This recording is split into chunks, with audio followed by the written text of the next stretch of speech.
continuación, proyectaremos a ustedes el film documental titulado Chile y su verdad, con imágenes de la historia reciente de nuestro país.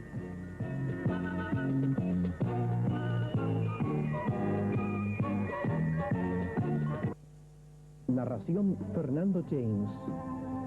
Argumento y texto Hermógenes Pérez de Arce. Ayudante cámara José Salazar. Corte de negativo Carlos Vargas. Jefe electricista Manuel Soto. Títulos: Gustavo Perales. Coordinador Fernando de la Cerda. Director Aliro Rojas Beal. A Chile Films le correspondió terminar la referida película realizando los procesos de una nueva filmación, compaginación y sonorización, en la cual prestaron su colaboración las siguientes personas. Dirección: Hugo Gálvez.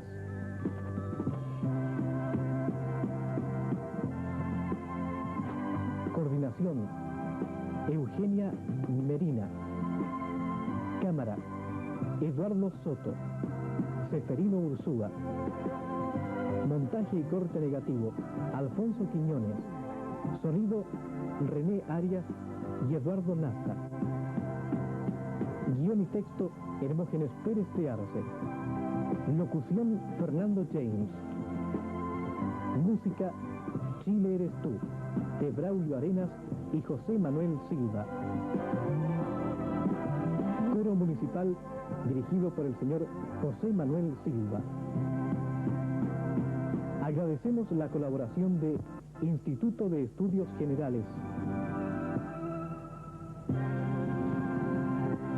Compañía Manufacturera de Papeles y Cartones, Sociedad Anónima, Empresa Pesquera Eperva, Sociedad Anónima, Fábrica de Chocolates Costa, Sociedad Anónima Comercial, Fiat Chile, Sociedad Anónima, Fideos y Alimentos Carosi, Sociedad Anónima, Madensa, Manufacturera de Metales, Sociedad Anónima, Maderas Prensadas Cholguán, Sociedad Anónima, Sociedad Industrial Pizarreño, Sociedad Anónima, Yarude S.A. Manufacturas Chilenas de Algodón, Compañía Chilena de Electricidad, señora Berta Correa, Fernando James, Antonio Zabaleta, Hermógenes Pérez de Arce. Estudios de grabación Sonotec.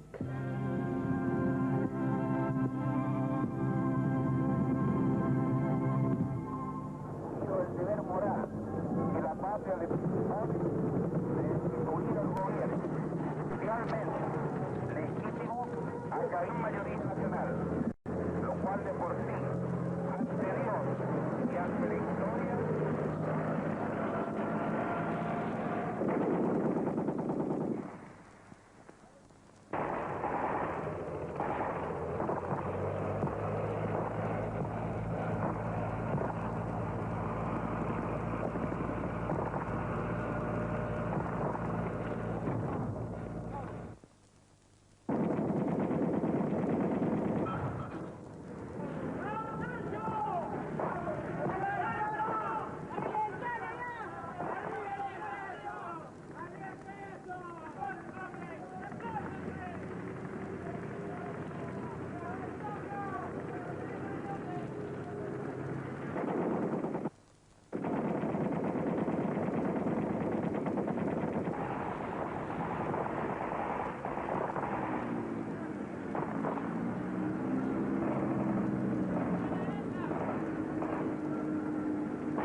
5 de septiembre de 1970. Allende había obtenido estrecha mayoría relativa. Un diario comunista se regocijaba a su modo. Un país aturdido por la sorpresa, porque casi 2/3 de los chilenos no querían socialismo marxista. El hecho de tenerlo a un paso del poder fue un golpe para ellos.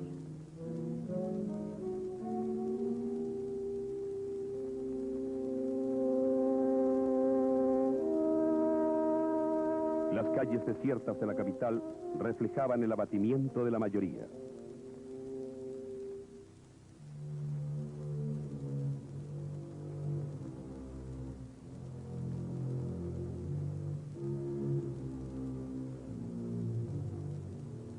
Allende necesitaba la ratificación del Parlamento para ser presidente. Obtuvo el apoyo de la democracia cristiana solo después de incorporarse a la Constitución un estatuto de garantías para fortalecer los derechos de las personas. Nadie confiaba en los marxistas. Al votar el estatuto en el Senado, Allende declaró que era una regla moral ante su propia conciencia y ante la historia. Pero poco después, entrevistado por el marxista francés Regis Debray, describía el estatuto como una necesidad táctica. Lo importante en ese momento, agregaba, era tomar el gobierno.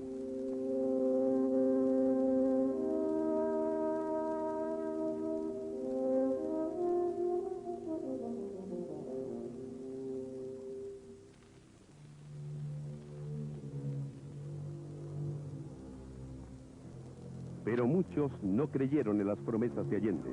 Liquidaron sus bienes a vil precio y abandonaron el país antes de que el primer presidente marxista asumiera el poder.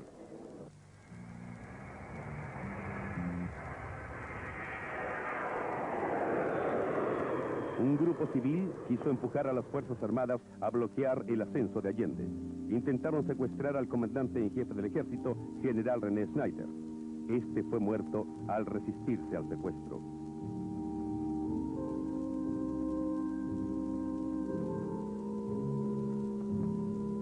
Así llegó Allende a la presidencia de la República un 5 de noviembre de 1970. Una de las primeras medidas del nuevo gobernante fue adquirir para su uso la mansión de un magnate en un barrio exclusivo. La hizo rodear de inmensos muros que la convirtieron en una verdadera fortaleza. Además, a los pocos meses de gobierno, su secretaria privada aparecía comprando con misteriosos recursos una segunda mansión a su nombre, el Cañaveral, en los faldeos cordilleranos.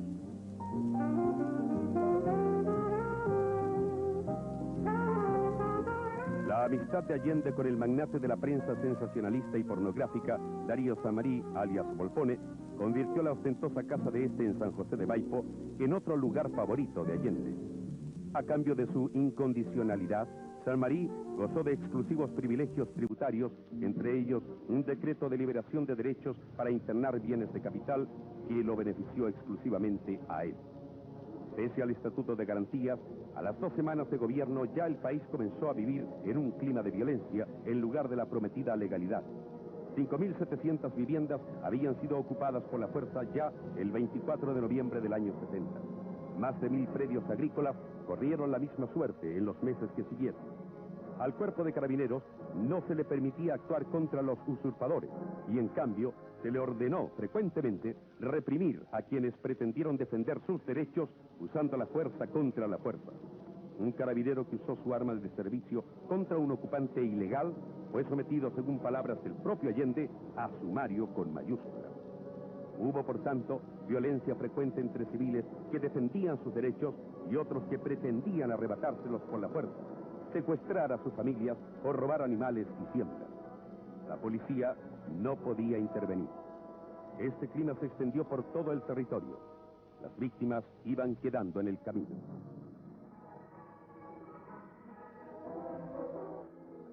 Una de ellas, la agricultora Antonieta Maagel, vivía en esta casa. En diciembre de 1970, decenas de extremistas armados la asaltaron sin que nadie acudiera en su auxilio. Después de vejarla y violarla, la encerraron y saquearon la morada.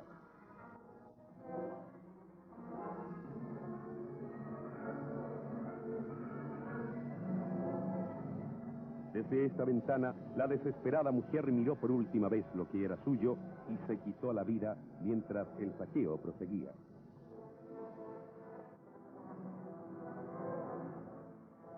Entre tanto, el ministro de Agricultura, Jackson Scholl, sostenía que había tranquilidad en los campos y prometía que Chile no solo se autoabastecería de alimentos, sino que pasaría a ser gran exportador de ellos.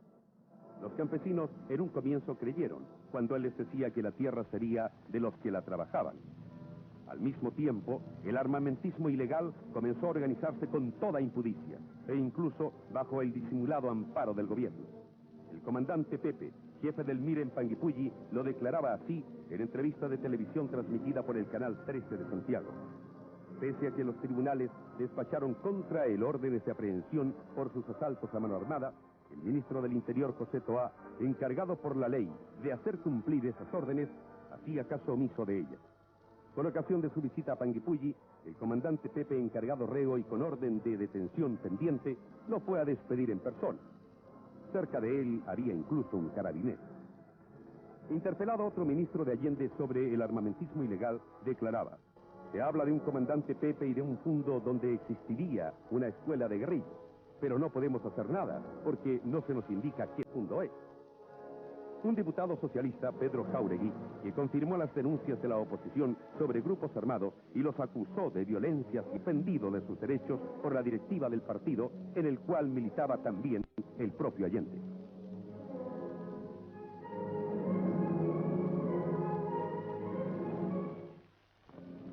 La violencia iba dejando más víctimas en los campos.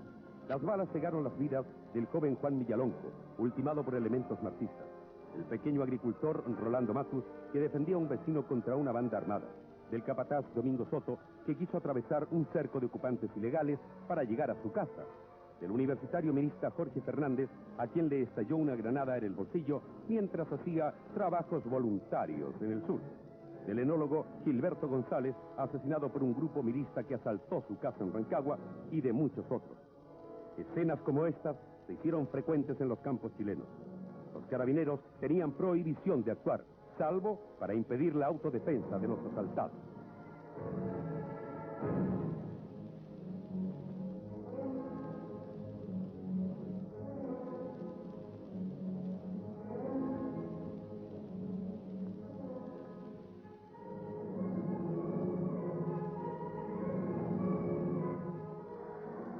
La violencia llegó pronto también a la ciudad. Ya a comienzos de 1971, brigadas de choque constituidas por elementos contratados por el Ministerio de la Vivienda atacaron a una manifestación pacífica de estudiantes universitarios que protestaban en las calles contra el intento de la Unidad Popular de impedir un plebiscito en la Universidad de Chile. Y también atacaron a otra marcha estudiantil convocada para defender al Canal 13 de televisión de la Universidad Católica, que era objeto de la persecución oficial.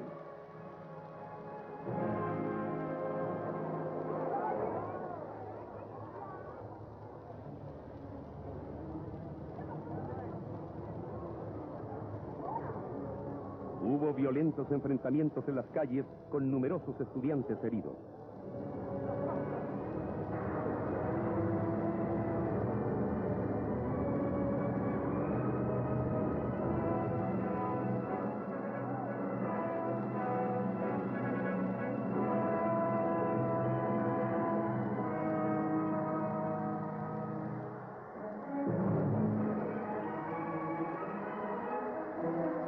Pero el marxismo necesitaba concientizar a la población. Usó para ello el poder económico que le daba el gobierno y la millonaria ayuda de los países socialistas. Desde luego, la vieja maquinaria gráfica de la imprenta del Partido Comunista fue súbitamente reemplazada por una moderna y dotada de los mayores adelantos tecnológicos, donada por el gobierno títere checoslovaco. Se imprimió propaganda marxista en cantidades fabulosas. Sin embargo, el decano de la prensa chilena, el Mercurio, sufrió la confiscación de toda su documentación contable. Además, se prohibió publicar avisos fiscales en diarios no marxistas. Entre tanto, los diarios La Mañana de Talca y El Sur de Concepción eran violentamente usurpados por elementos gobiernistas sin que nada hiciera la fuerza pública por evitarlo. Y el gobierno controlaba 8 de 13 diarios de la capital, el 70% de las radios, y la única estación de televisión de alcance nacional. Después de controlar los principales estudios cinematográficos y la distribución de películas, la Unidad Popular importó masivamente cintas de procedencia soviética y cubana.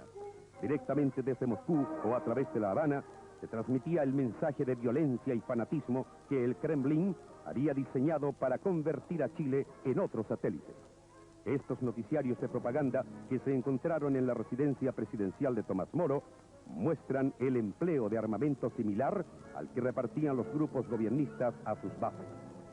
Ametralladoras .30, cohetes tipo Katiushka, máscaras antigas.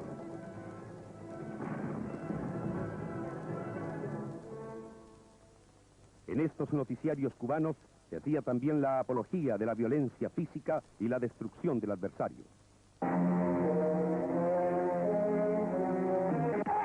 Estaban destinados a enseñar cómo llevarla a cabo.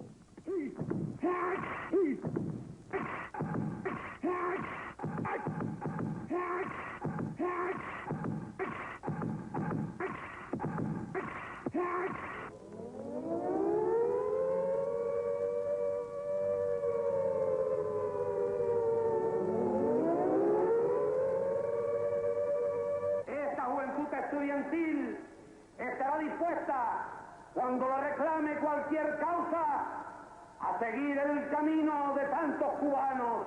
El compromiso de tener la mano dispuesta para el arma cuando llegue el momento y tener el corazón puesto en la patria socialista. Sostenemos un ideal, luchar por libertad.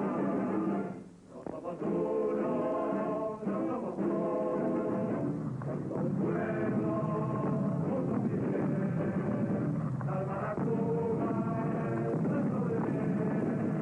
Algunos marxistas chilenos aprendieron la lección de violencia. En 1971, Allende había indultado a más de 40 extremistas de izquierda anteriormente procesados por la justicia. Ya en abril cayó la primera víctima de ellos, el carabinero Tomás Gutiérrez, en un asalto a un supermercado. Y con la propia metralleta que le robaron, asesinaban 2 meses más tarde al ex vicepresidente y ex ministro demócrata cristiano Edmundo Pérez Sujovic. Pero la prensa del gobierno pretendió culpar a la oposición. La hija de Pérez Sujovic relató así el crimen. Yo no sé por qué miré hacia atrás y dije algo, un auto estaba demasiado cerca y le dije al papá, nos vienen siguiendo, parece. Él no dijo nada, miró por el espejo, pero parece que inmediatamente se dio cuenta que algo raro iba a pasar. Entonces yo le pregunté, ¿tiene el revólver? Tratamos de mirar en la caja de guantes, pero no había nada. Ya en ese momento el auto que me venía siguiendo se adelantó, se puso al lado de nosotros y uno de los tipos se echó hacia adelante como para reconocerlo. Ya no tuvimos nada más que hacer porque el auto, después de eso, se cruzó, nosotros frenamos, y el tipo se bajó con una ametralladora ya a punto de disparar, se puso al lado de papá y le disparó a escasos centímetros, varias ráfagas de ametralladora, y gritando algo contra él, que no me acuerdo exactamente qué era, pero era contra, eso no me da ninguna duda. Acto seguido yo me tiré al suelo, no supe por qué, y sentí nada más que el auto partía rápidamente, y eso hasta ahí poco.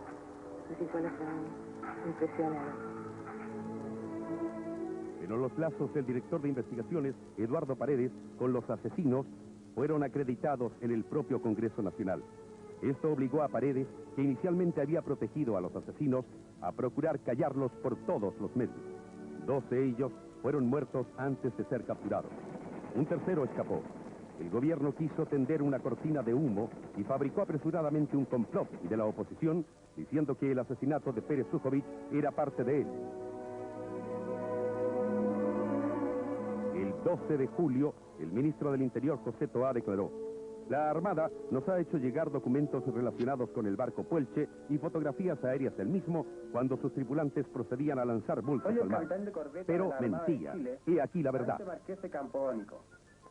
El día 10 de junio de 1971, fui designado en una misión de rutina por la Comandancia de Aviación Naval, en el C-47-123, para participar en el litoral norte de Chile, en la búsqueda de un buque que se suponía debía recalar aquel día en el norte. Las fotografías que les voy a mostrar fueron tomadas directamente de la cabina del avión a mi mando y pertenecen al barco mercante Puelche y que fueron desarrolladas en la Comandancia de Aviación Naval. Las fotografías fueron falsificadas por la propia Oficina de Informaciones de la Presidencia. Los bultos habían sido pintados en ellas, como después comprobaron los tribunales.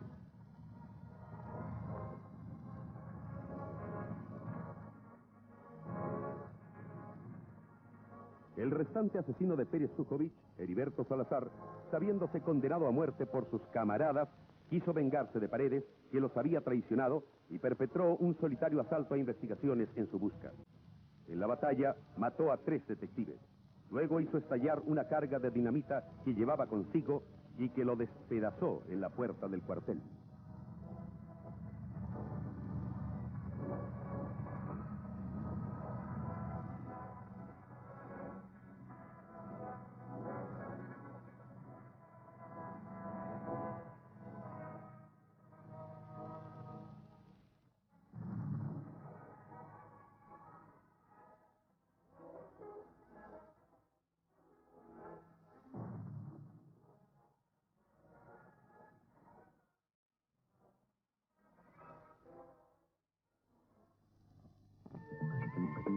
Algunos negocios raros también empezaron a tener lugar. En agosto de 1971, Allende dirigió una curiosa carta pública a su ministro de Minería denunciando un negociado para entregar a la firma suiza Internodia el monopolio de las ventas del cobre chileno. Fueron detenidos, entre otros, el yugoslavo residente Zvonimir Medovic y el árabe residente Nasim Keilani, acusados por el gobierno de complotar con la CIA para hacer bajar el precio del cobre. Después de un largo proceso judicial, se supo que Medovic había sido socio comercial de Allende años antes y que Keilani le había solicitado una entrevista personal antes de la denuncia. Los tribunales debieron sobreseer a los acusados por falta de antecedentes. El gobierno se negó a apelar esa resolución y el asunto, denunciado en un principio como complot imperialista, quedó cubierto por el olvido, como convenía al gobierno que sucediera. Entre tanto, el ministro de Economía, Pedro Buscovich, había descubierto la panacea. Si tantos chilenos no tenían suficiente dinero, ¿por qué no fabricar más dinero? Para evitar las alzas de precios, se decretó la congelación de ellos. Y para remediar la escasez, se compró en el exterior todo lo que podía faltar. En un año, se gastó casi la totalidad de las reservas de dólares que había al asumir Allende. Luego se emprendió la incautación de industrias. Hubo trabajadores que se opusieron, pero fueron despedidos. He aquí un ejemplo. En apoyo a estos compañeros que habían sido despedidos. El día 19 se hizo efectivo el paro y el día 20, porque fue un paro por 24 horas, el día 20 nos reintegramos a trabajar, en consecuencia que a 38 de los trabajadores nos dejaron afuera, sin poder entrar a trabajar. A todo esto, la abundancia prometida por Schoenzoll en los campos no llegaba, ni los campesinos recibían tierra. La protesta no demoró. Ellos querían ser propietarios y no esclavos del Estado. Algunos ni siquiera querían reforma agraria.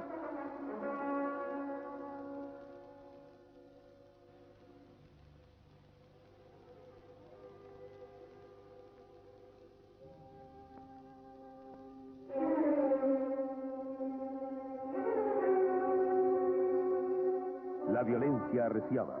El modesto agricultor Raúl Quesada Moreno fue brutalmente asesinado a palos por elementos marxistas al defender su reserva de la usurpación. Una viuda y 8 hijos lo lloraron.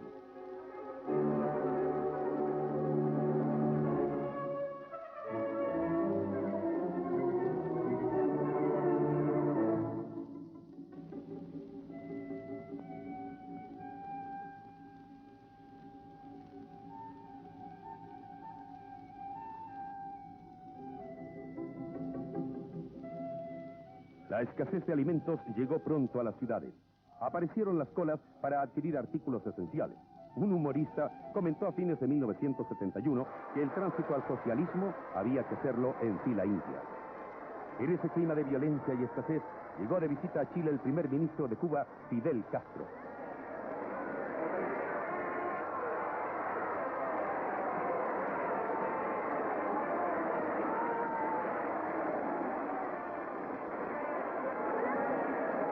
Maestras comunistas enseñaban a sus alumnas el himno cubano.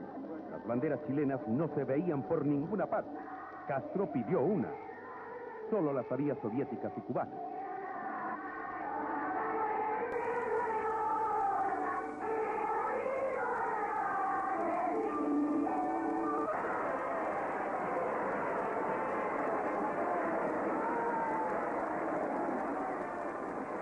Bandera chilena que la podemos poner aquí en primera fila. Vamos a pasar la bandera para la primera fila. Esto lo vendremos. ¡Bajen la bandera, compañeros! ¡Que viva Chile! ¡Que viva la amistad chileno-cubana! ¡Que viva la revolución! Por más de 23 días desplegó las más variadas actividades.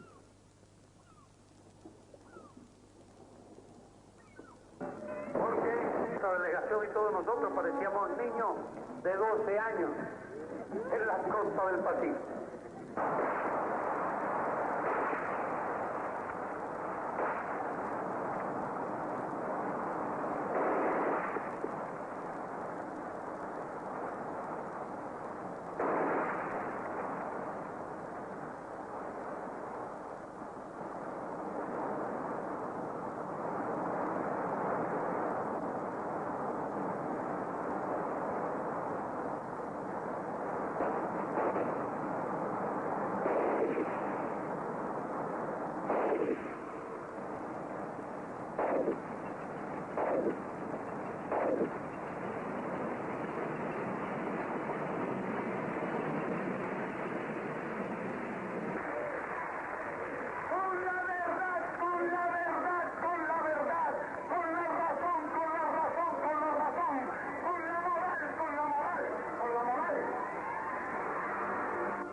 La noche antes de su partida, la capital fue convulsionada por una marcha de mujeres que salieron a las calles golpeando cacerolas vacías en protesta por la escasez de alimentos.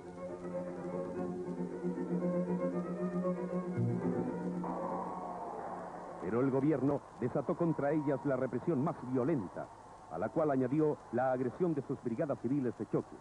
Centenares de mujeres indefensas cayeron asfixiadas o heridas bajo las bombas lacrimógenas y los golpes de laques y cadenas.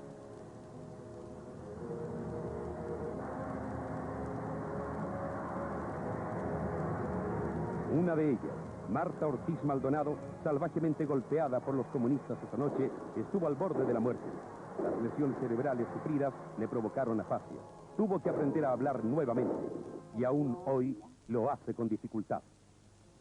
Dos amigas mías y yo salimos a intercambio en las marchas. Pero los derechos humanos de estas personas no preocupaban a la opinión pública mundial. Los agresores no eran perseguidos, sino armados y protegidos por el gobierno.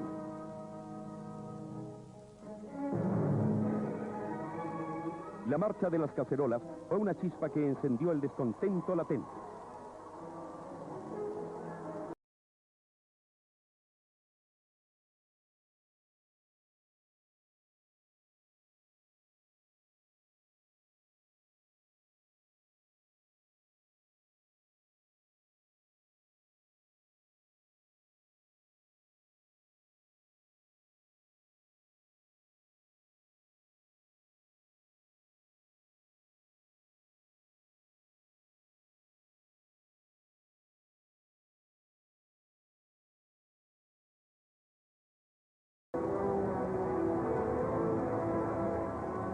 El gobierno decretó el estado de emergencia y entregó el mando a las Fuerzas Armadas al fracasar todos sus métodos represivos que ensayó.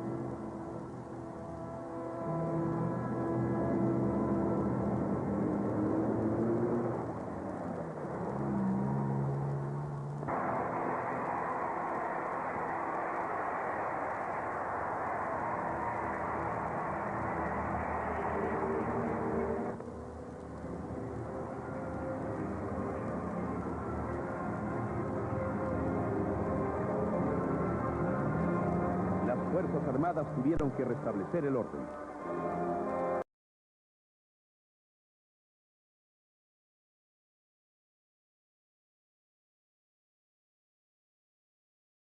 El intento popular se reflejó en 2 elecciones complementarias en enero de 1972 en 2 provincias del centro, en que la Unidad Popular sufrió sendas derrotas. Una de ellas en un medio que le había sido siempre propicio, y la otra por un margen aplastante. Allí comprendieron los partidos de la Unidad Popular algo muy importante, que el sistema electoral no les servía y que debía ser manipulado a su favor.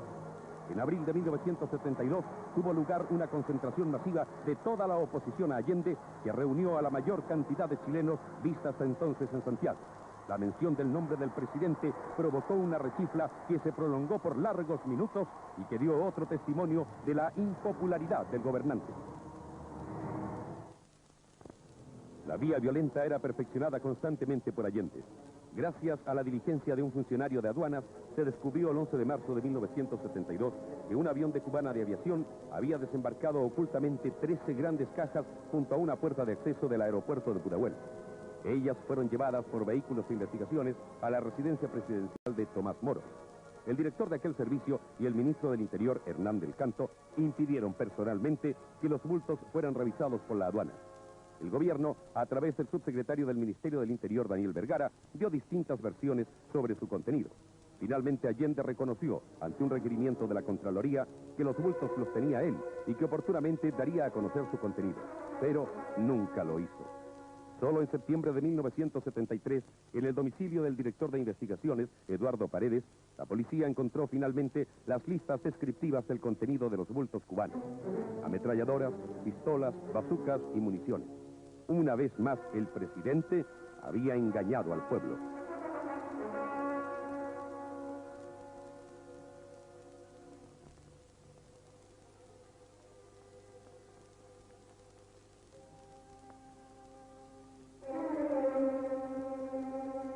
A Chile llegaban armas de todos los tipos y por todos los conductos ilegales. Eran suficientes para armar a 30.000 hombres. Desde luego, habían entrado al país 13.000 extremistas de las más diversas nacionalidades. El contrabando del avión cubano fue solo un botón de muestra. Otros aviones de Cubana de Aviación siguieron haciendo desembarcos misteriosos sin ser investigados. Hallazgos casuales, hechos por funcionarios panameños en el aeropuerto de Tocumen y españoles en el de Madrid, dejaron al descubierto embarques de metralletas y pistolas a bordo de aviones LAN que venían a Chile, en los que viajaban funcionarios marxistas que habían salido en comisión de servicios y gozando de sueldos y viajes. Estas comisiones de servicios al exterior fueron más de 1000. Los países socialistas cooperaban activamente al aprovisionamiento para la guerra civil chilena.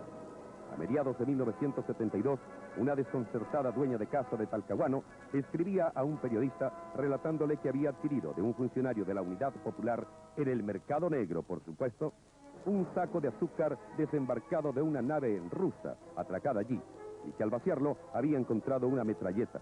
Preguntaba acongojada a quién podía dirigirse. Solo la casualidad, ya que no la autoridad, protegía a los chilenos. El 28 de noviembre de 1971, el cubano José Rivera, jefe de la Guardia Personal de Allende, le entregó al presidente un memorándum secreto en el cual daba cuenta de haber repartido fusiles, ametralladoras y cañones sin retroceso al MIR, sacados de los depósitos ilegales de armas de su residencia de Tomás Moro. El documento está en los archivos oficiales. Cohetes rusos Katyushka, capaces de destruir un blindado o una casa, se encontraron por miles y siguen siendo hallados. Granadas de mano de fabricación casera. Había verdaderas industrias de ellas, financiadas por todos los contribuyentes con sus impuestos dentro de fábricas estatizadas. Minas antitanque, llamadas tortas vietnamitas, para ser utilizadas en la guerra civil. Su poder destructivo es terrible.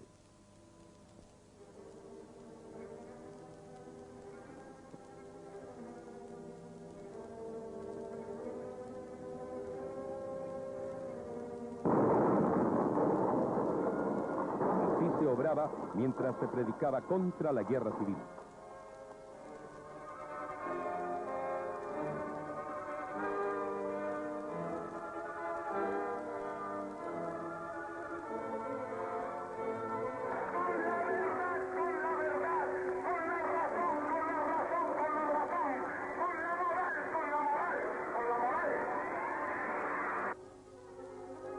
accidente de tránsito en Purimón, los conductores de una camioneta que trasladaba armas y que pertenecía a la secretaria personal de Allende, Miria Contreras, eludieron la acción de la justicia exhibiendo credenciales de la presidencia.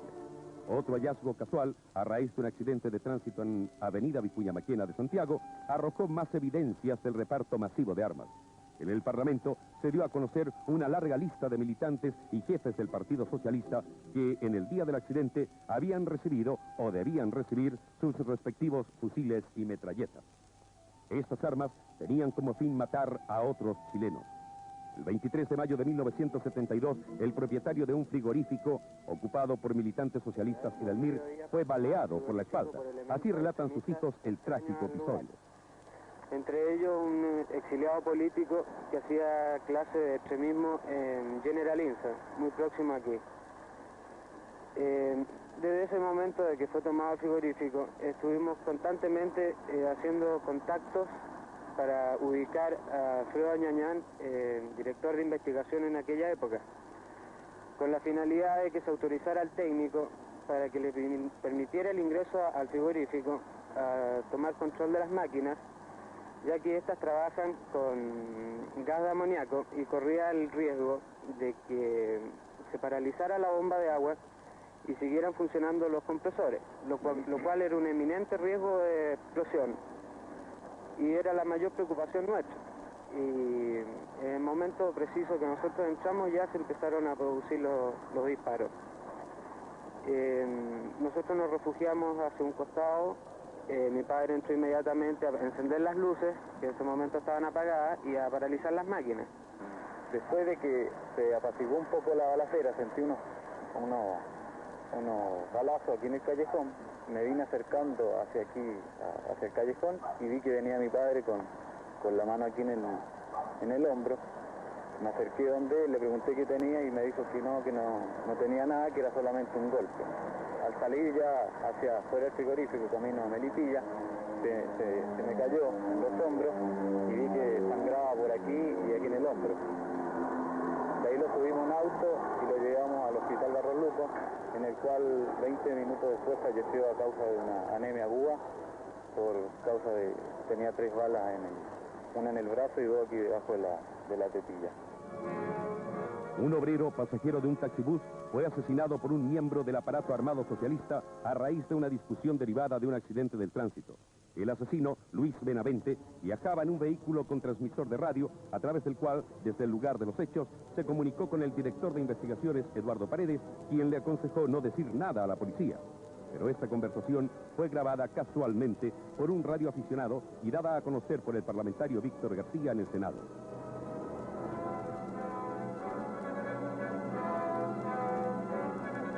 En octubre de 1972, la escasez, las alzas sin precedentes y el clima de ilegalidad y violencia provocaron manifestaciones que tuvieron alcance nacional. Distintas actividades paralizaron sucesivamente, exigiendo una rectificación. Los transportistas, los comerciantes, los industriales, obreros y empleados de esos sectores, más de 400.000 campesinos y 511.000 estudiantes se plegaron al movimiento.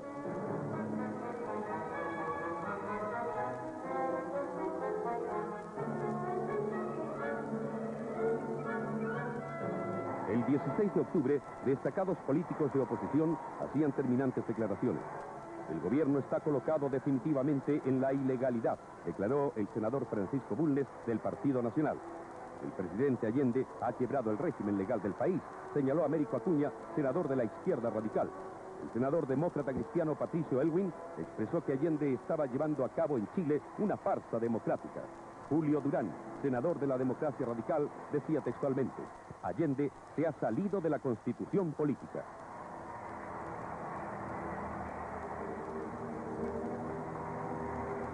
El país se llenó de barricadas. Aparte de las fuerzas de orden, el gobierno pretendió utilizar a sus brigadas civiles de choque para reprimir a las masas. Hubo violentos enfrentamientos y centenares de heridos.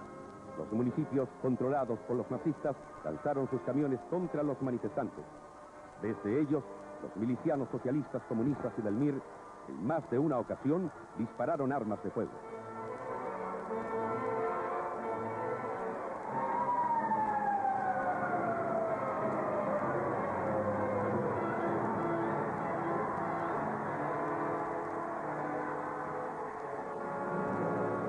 gobierno, ante la imposibilidad de controlar el descontento popular, pareció optar por la vía dictatorial definida y clausuró todas las radioemisoras de oposición sin tener, por supuesto, atribuciones para ello, y estableció una cadena informativa oficial y única. Pero, así y todo, la rebeldía popular subsistió, y una vez más Allende tuvo que pedir auxilio a las Fuerzas Armadas para restablecer alguna calma.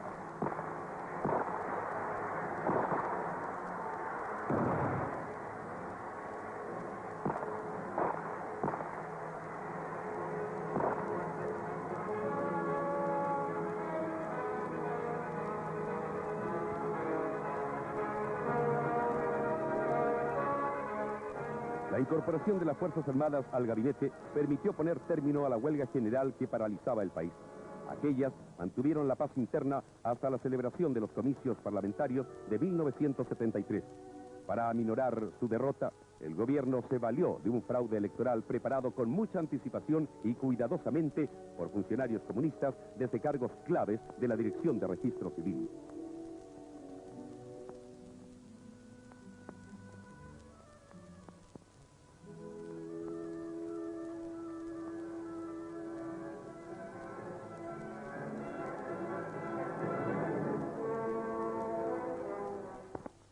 En el mes de julio de 1973, en mi calidad de decano de Derecho de la Universidad Católica y en representación de una comisión de profesores de esa facultad, puse en conocimiento de la opinión pública un cúmulo de antecedentes que demostraban que en la última elección de parlamentarios se había cometido un fraude electoral. El ingeniero Santiago Morán, experto electoral, resume sus conclusiones y pruebas sobre el fraude. De personas que estaban fuera del país, utilizando menores de edad y muy especialmente haciendo votar varias veces a individuos incondicionales del régimen. Para esto se efectuaron inscripciones múltiples en las últimas semanas antes del cierre de los registros, en lugares de fácil acceso, lo que permitía aprovechar mejor la duración del acto electoral. En el centro de la capital se encuentra una comuna cuyo territorio contiene el área verde más grande de Santiago, el Parque O'Higgins, antes llamado Parque Cousiño. En ella se produjo un insólito crecimiento electoral, el doble de las otras comunas, con no menos de 2.000 electores varones que estadísticamente no tienen explicación alguna. ¿De dónde salieron estos electores fantasmas? En las primeras mesas, formadas antes de agosto del 72, la unidad popular no llega al 40%. En cambio, en las 13 últimas, que se inscribieron en los 60 días antes del cierre, la coalición marxista obtiene porcentajes que van del 70 al 85%. Pueden ver, señores espectadores, un registro de estas mesas, borrado completamente y vuelto a escribir con una caligrafía que no corresponde precisamente a la que debe tener un funcionario del Estado responsable de un acto tan delicado como es la inscripción electoral. La ley de elecciones, entonces vigente, establecía que el ciudadano debía acreditar el lugar preciso de su domicilio mediante un certificado policial u otros documentos probatorios. Sin embargo, los 2.000 electores fantasmas se anotaron con direcciones que no existen o que resulta imposible determinar. Como ejemplo, pueden observar una página en la cual, de 10 electores, 6 aparecen domiciliados en el interior del Parque Cousiño. 500 individuos hicieron lo mismo. Hay individuos que sufragaron 2 veces en la misma mesa con identidades distintas. Incluso, hemos llegado a determinar, mediante un análisis dactiloscópico, que algunos de ellos no tuvieron la precaución de cambiar el dedo. Marcaron 2 veces el pulgar derecho y aparecen así, sin lugar a dudas, con doble votación en el mismo registro. La investigación continúa. Lamentablemente, identificar al elector fraudulento es muy difícil y casi imposible. El nombre es falso. La impresión dactilar es generalmente un manchón indescifrable. Y lo que es peor todavía, muchos de estos entusiastas partidarios del fenecido régimen marxista no eran compatriotas nuestros. eran extranjeros, ingresados ilegalmente al país, y de ellos no existe registro dactiloscópico. Se podía adulterar la voluntad popular, pero no los hechos económicos. Ya a fines de 1972, la escasez de harina había obligado a elaborar pan oscuro, utilizando subproductos que los chilenos debían resignarse a comer. Se justificaba lo anterior aduciendo la escasez de divisas, pero las divisas no faltaban para los lujos del gobernante. Muestra de su inclinación por ellos fue la adquisición en el extranjero de un autobús fabricado especialmente para Allende y a todo costo.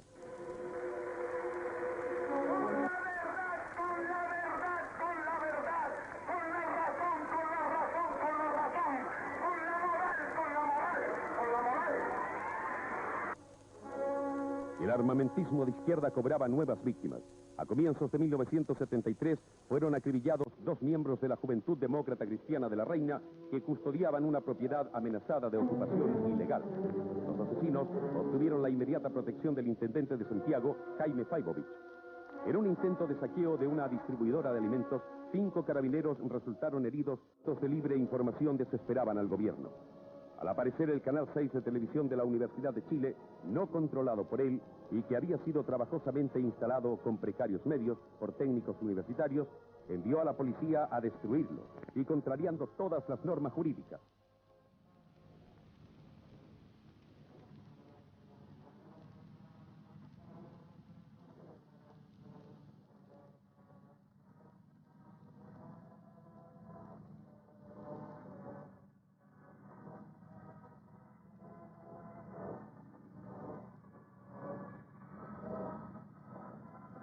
La violencia cobraba más víctimas. En pleno día y en el centro, una célula marxista asesinó a un participante en un desfile de oposición. En una sola mañana de desórdenes, hubo que lamentar 120 heridos graves en Santiago. Nuevas protestas se hicieron en defensa de la libertad de enseñanza, otra garantía básica de las que Allende había jurado respetar y que ahora, mediante un decreto que imponía el régimen soviético de Escuela Nacional Unificada, se destruía totalmente. Su propósito textualmente era transformar a cada chileno en un elemento para afianzar el sistema socialista. Los trabajadores manifestaron cada vez con mayor fuerza su descontento. La demostración más elocuente de él fue la huelga a mediados de 1973 de los trabajadores del mineral de El Teniente, que duró 2 meses y medio. El gobierno no la pudo quebrar, ni siquiera mediante las más odiosas y violentas represiones. Más de 5.000 mineros iniciaron una marcha sobre Santiago para pedir al presidente de la República una solución para sus problemas.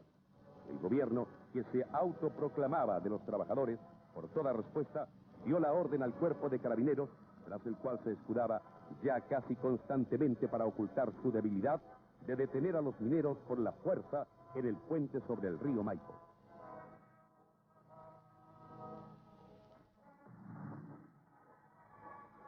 Inútiles fueron los intentos de mediación de parlamentarios opositores que deseaban evitar la violencia.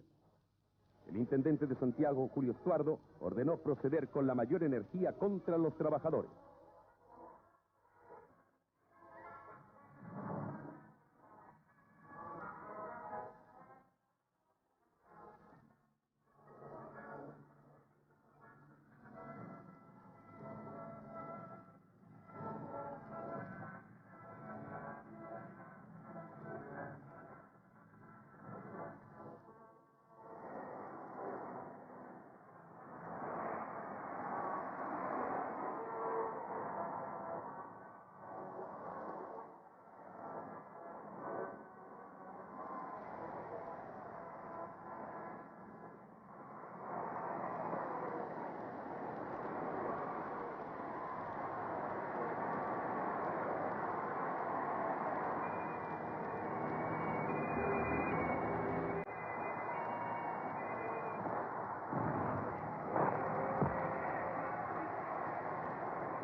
Hubo que lamentar numerosos heridos, los que se sumaron a la lista de otros mineros heridos y muertos por la represión del gobierno en días previos.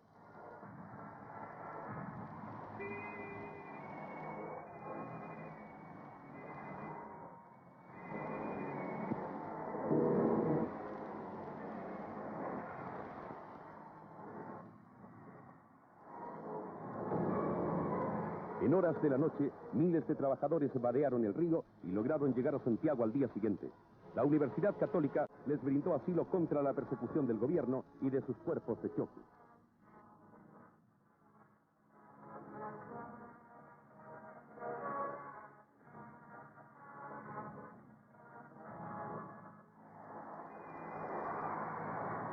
Se gestaron manifestaciones populares de adhesión a los mineros que las brigadas armadas de la Unidad Popular pretendieron dispersar por la fuerza. Los brigadistas llegaron incluso a incendiar parcialmente el edificio de un partido opositor en el cual los mineros en huelga habían buscado refugio. Las mujeres de los huelguistas hicieron una pacífica demostración ante el Palacio Presidencial pidiendo ser recibidas por Allende, pero este se escudó una vez más tras la disciplina de Carabineros.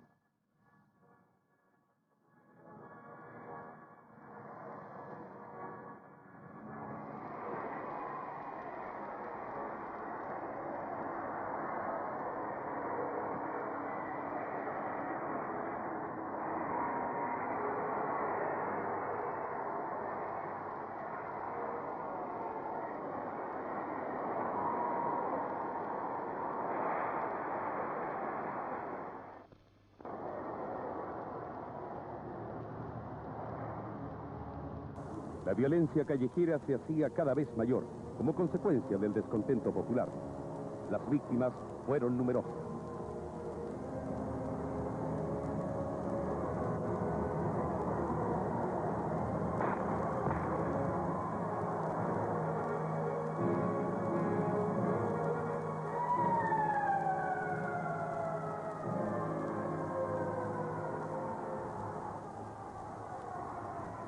El cuerpo de bomberos debió intervenir para sofocar incendios provocados por cócteles Molotov lanzados por extremistas de izquierda.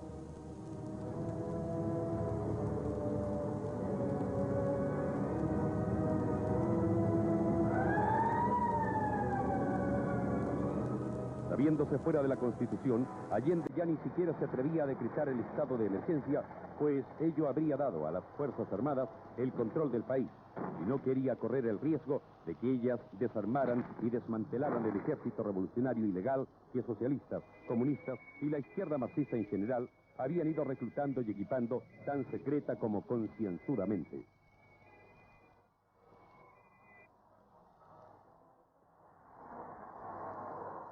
Por otra parte, el gobierno tenía interés en mantener a raya, por el momento, a su ejército civil ilegal, pues su participación en incidentes callejeros aislados podía poner en descubierto antes de tiempo su real envergadura.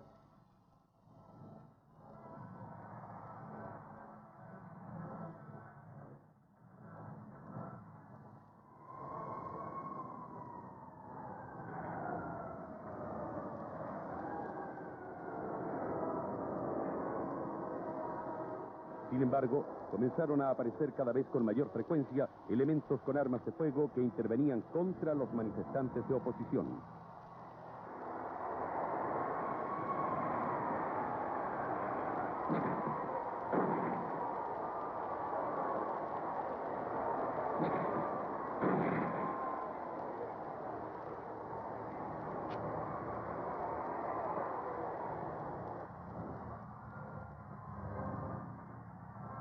La labor de Carabineros fue en esos días amarga y agotadora, pero su disciplina le imponía la obligación de defender al gobierno.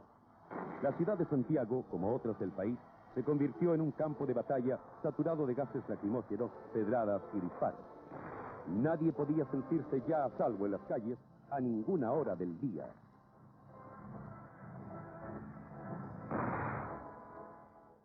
La violencia pasó a habitar entre los chilenos permanentemente. Todos se preguntaban, ¿cuándo haría crisis un gobierno que carecía por completo de autoridad para mantener el orden y al cual en ningún caso la ciudadanía parecía estar dispuesta a obedecer? tomó cuerpo la unánime convicción de que el caos reinante podía estallar en cualquier dirección.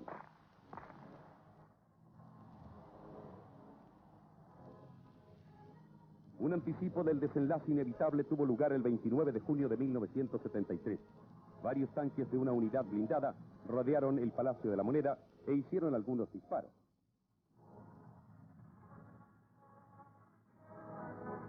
Ese movimiento fue espontáneo y las propias Fuerzas Armadas lo sofocaron prontamente. Pero él sirvió para apreciar la orfandad de apoyo en que se hallaba Allende. Algunos izquierdistas de agresivo lenguaje fueron sorprendidos ese día buscando asilo a temprana hora en embajadas amigas del régimen. Armas tendrá el pueblo, había dicho Allende por radio en una de sus arengas de esa mañana. Pero el pueblo no se presentó a recibirlas. Entonces, ya a media mañana, el presidente optó por recomendar que todos permanecieran en sus casas y lugares de trabajo.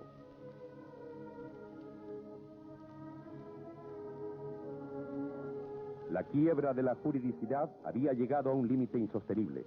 Así lo aseveraba la Corte Suprema en pleno, según palabras de su presidente de la época, don Enrique Urrutia. Al presidente de la República, por enésima vez, la actitud ilegal de la autoridad administrativa.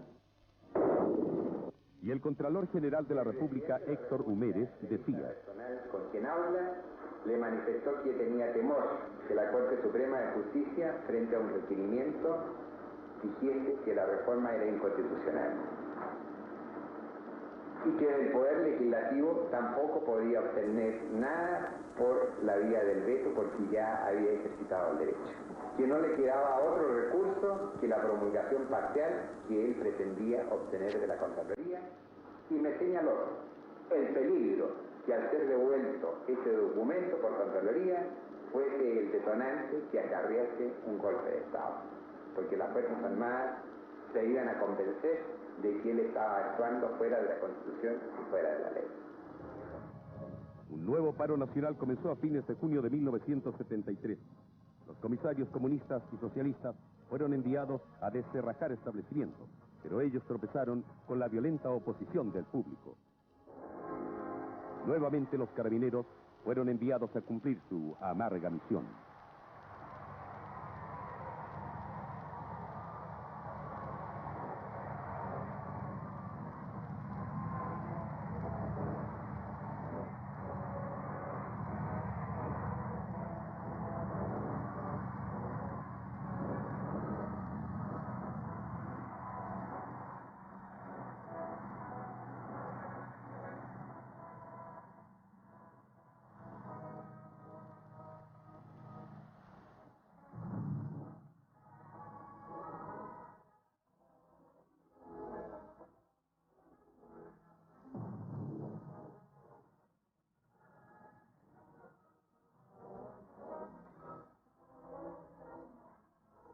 La evidencia de que el gobierno preparaba un golpe sangriento se hizo sensible especialmente en el sur. Allí el MIR, dirigido por el comandante Pepe, que había enseñoreado de regiones enteras y presionaba a la población. Siguió activando dentro de esta zona de Liquilla, entre las comunidades indígenas también, en la cual nosotros no la aceptamos nunca. ¿Sí? Conocí el Pepe cuando estaba haciendo reunión en la casa de Machuc, conquistando la gente para hacer un número de 40, para hacer la toma en Carranco. Y también tenía intenciones de entrar en las comunidades, pero que nosotros más o menos teníamos idea que los quería entregar ese conocimiento marxista y nunca quisimos entrevistar con él.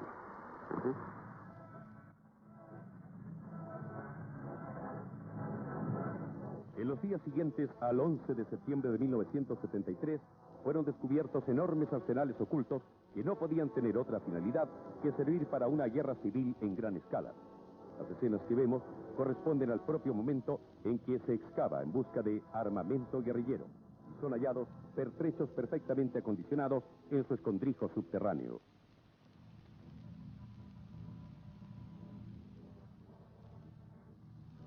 El corvo que usa el militar para abrir los cajones perteneció precisamente al comandante Pepe.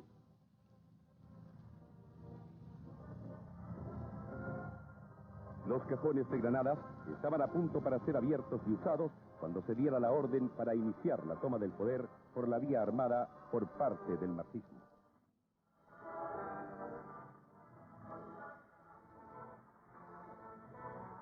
Todo esto solo había sido posible merced a la protección y apoyo brindados por el gobierno. Así, se formó un ejército capaz de llevar a cabo la toma del poder en el momento oportuno.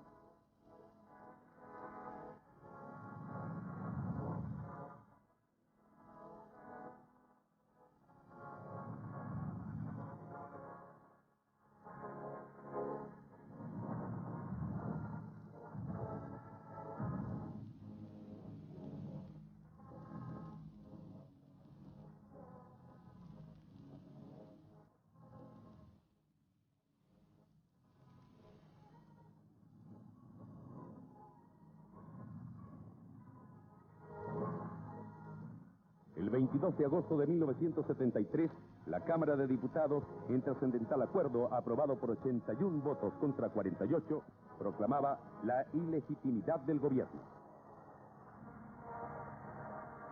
En esos mismos días, las manifestaciones juveniles que pedían el retorno a la constitucionalidad eran agredidas a bala desde edificios públicos por los irregulares de izquierda.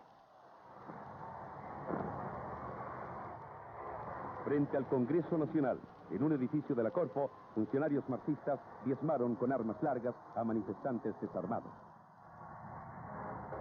Uno de ellos, el universitario Diego Lepe, fue filmado por la televisión tras caer con una bala en la cabeza en medio de un charco de sangre. La violencia alcanzaba ya un grado intolerable.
El país entero estaba paralizado sin que se vislumbrara una salida jurídica para la crisis social, económica y moral de Chile.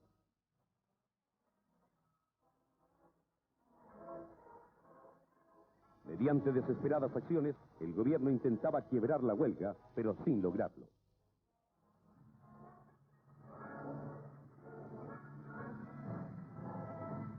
Diariamente comenzaron a registrarse muertes en episodios de violencia.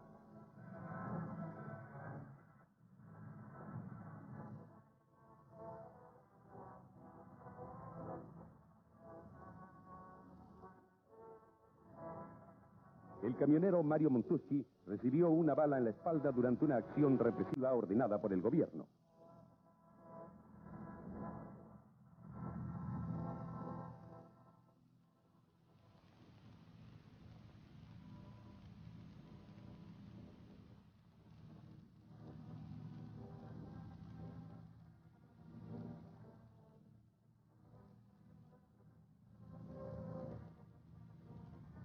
En los mismos días en que el senador socialista Carlos Altamirano reconocía estar promoviendo un complot en la Armada, un comando izquierdista de una empresa estatal al mando del extremista mexicano José Sosa asesinaba al subteniente de ejército Héctor Lacrampet.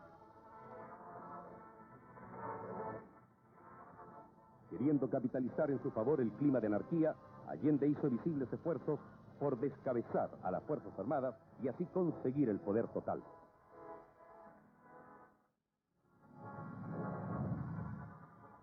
El caos era absoluto.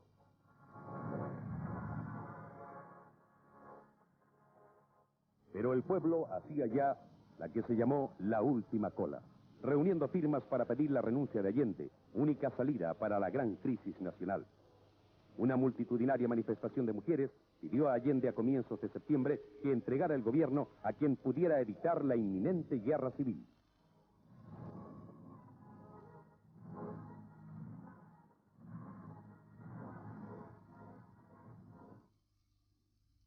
Al amanecer del 11 de septiembre, en Valparaíso, la Armada controló rápidamente la situación sin derramamiento de sangre.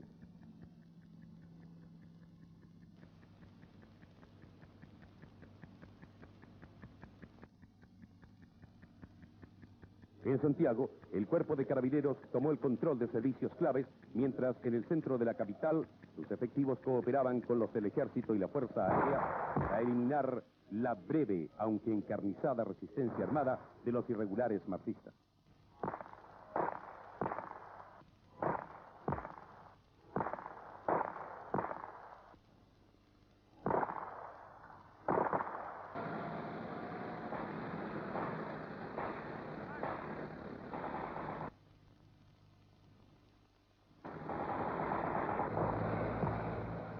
La eliminación de los focos de resistencia armada se consiguió alrededor de las 3 de la tarde del día 11 de septiembre, poco después de que Allende pusiera fin a su gobierno y a su vida con un arma soviética que Fidel Castro le había donado.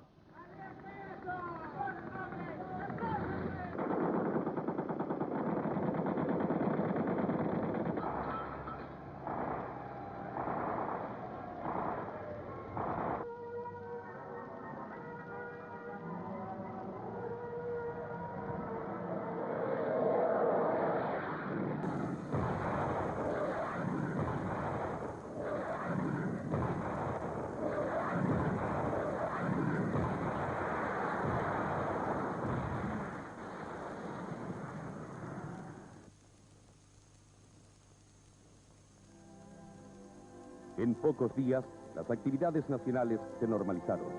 Comenzó la sacrificada tarea de la reparación y reconstrucción del daño causado por tanto odio sembrado bajo la consigna socialista en un fallido intento de someter y colonizar a una nación orgullosa e independiente. El orden y la tranquilidad para vivir, educarse y trabajar se miran hoy como una apreciada reconquista de algo que el país estuvo a punto de perder.